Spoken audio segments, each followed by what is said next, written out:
Hey, thanks for coming back to kevinsgarden.com. We're talking about apartment and small space gardening this time.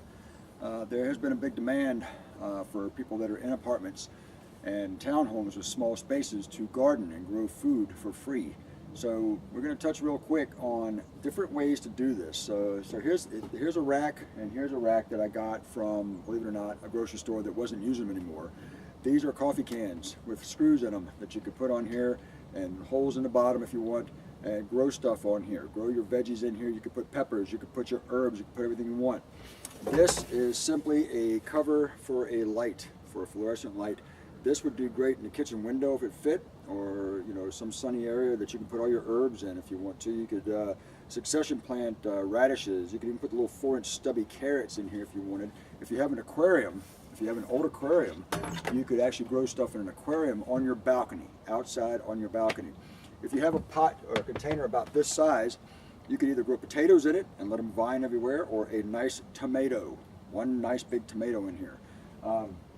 Racks like this, simple pots like this, you could do things like your peppers. You could do a lot of herbs in here. You could do onions in here. There's a wealth of things that you can grow in simple little small pots like this.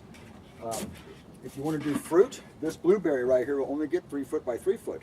This is a nice little year-round specimen of something. See how pretty it is in the wintertime with the stalks being all red, but it's shooting out. It's happy in this original container that it's in, but I would still go in a container about this big. So you could have fresh fruit on your balcony as well, blooms, everything, and be able to eat it. Again, you're only going to be in a spot about this big on a balcony or a small patio or in a townhome. I go through a lot of this stuff in the lecture, so if you want me to show up at your apartment complex or your townhome in the community center, get with your resident manager, get with your community resource manager, and say we want this guy here, because it's only $10 per person, and I'm there for 2 hours. So we could do it all day long. It doesn't matter to me, as long as everybody gets what they need and the information they have to do. I will get with the community manager to find out what your parameters are on your balcony. That is very important.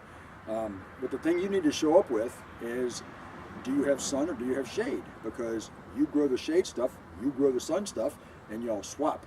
Okay, so you can still garden on a balcony no matter what. It is getting to be a high commodity nowadays of everybody trying to grow their own food. I've been doing this for like a few years, and so this year I'm going to go ahead and cut everything to $10 per person for 2 hours.